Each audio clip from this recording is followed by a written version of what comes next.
All right, so now that we're at one of these destination chargers, what you'll notice is that it's just got a wire and doesn't have anything to touch. There's no buttons. There's no apps that you can connect to. So you could be permanently trapped at one of these things if they just continue to charge on forever. So because this bike doesn't have doors to open, it doesn't automatically just switch things off. It has no doors. It doesn't have air conditioning. It doesn't have any of that sort of stuff. So you've got to figure out how to unplug your cord. And by the way, this is the cord wound up in here. I personally recommend this one is a 5 meter 7 amp only, so you can go and get 11 and 22, just not needed because this thing will never need anything above 6 or 7 anyway. And 5 meters because I wanted to compress it in there. I do recommend getting something with more of a bent handle because this is a real squish to get it in here. I have seen ones with curly whirly thingos on there which only do like 3.5 meters, which I would probably prefer. That'd be far better than what I have. So with that, what have we got? We've got a problem. How do we turn this thing off?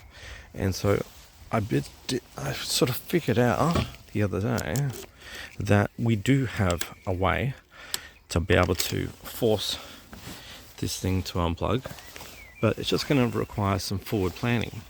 Now, the thing about these sorts of bikes is, right, with the lithium-ion battery, what you want to do is you want to keep the charge between 30% from empty and 80% from full.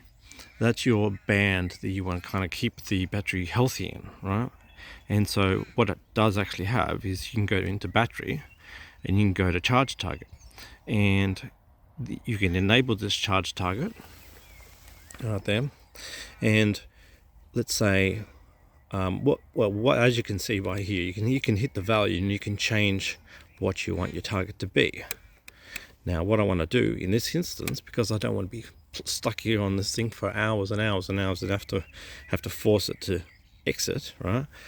I got 67%. So what I'm going to do is I'm going to put my charge thing at 70% battery to charge target. I'm going to go value and I'm going to go down to 70%. That way, when I plug this thing in, I will not be stuck here for hours. I'll only be stuck here for 3% of the battery. Let's plug it in. First things first, I've taken the keys out of the ignition. You really don't want to have your keys inside the ignition for charging and be mucking around, because I've already seen that I got an isolation fault 43 before, and that's because the voltage that surrounds the bike versus the voltage on the inside of the battery gets a bit imbalanced and it gets a bit angry at you. So always keep the ignition out, don't play with it, just plug it in while it hasn't got one in there. Now let's see what this does.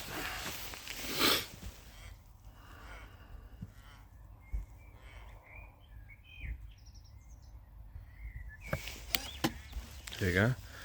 You hear that buzzing, it's locked and it's about to fire up and get to its percentages. So as you can see down the bottom, it says charge target 70% and I'm at 67. So I should be stuck on here only for 3%, which I literally don't know how many minutes that's going to be anyway.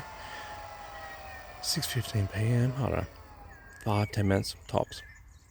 Well, the phone did it to me again. It booted me off because it said that I had max capacity on there. So anyway, I've cleared some space.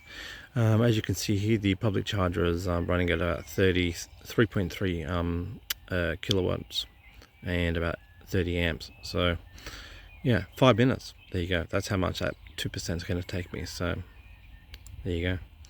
That's your charging video for the day. So always remember to keep your charge between 30% to 80%, but occasionally do bring it up to 100% to make sure the cells are all balanced.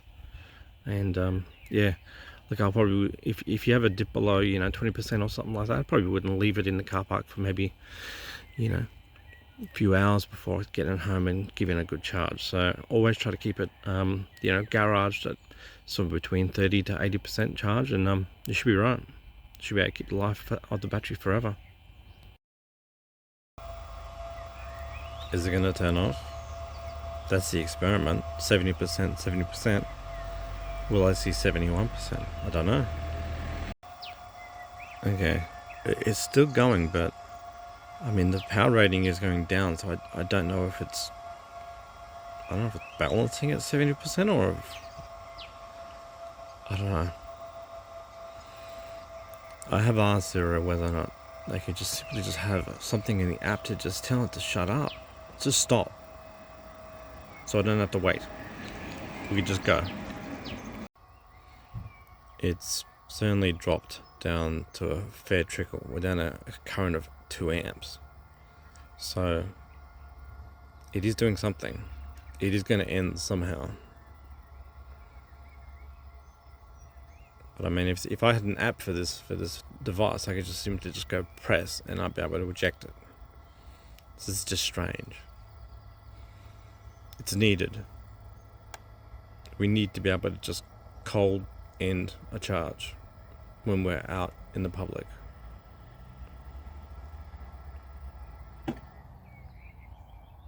There we go. It's charged. Well done. So it has stopped, and I pulled it out by just turning the key on. Of course, once it was 0, but I've also noticed it must have been trying to balance, because what it's done is the trip A up the top has gone back to 0. So I noticed that it seems that the trip on both the watt hour per kilometer and the kilometers seems to 0 when it seems to have reached its maximum, what is defined as its maximum, so like 100%, or in this case 70%. So yeah, it must have been balancing or something like that, which I just think is unnecessary at 70%. But anyway, here we are. But at least I didn't need to turn the key to be able to get my wire back. It safely detached, without having to cause any errors or any faults. But still, I prefer just cold ended. Well, that's it for that video. Thank you.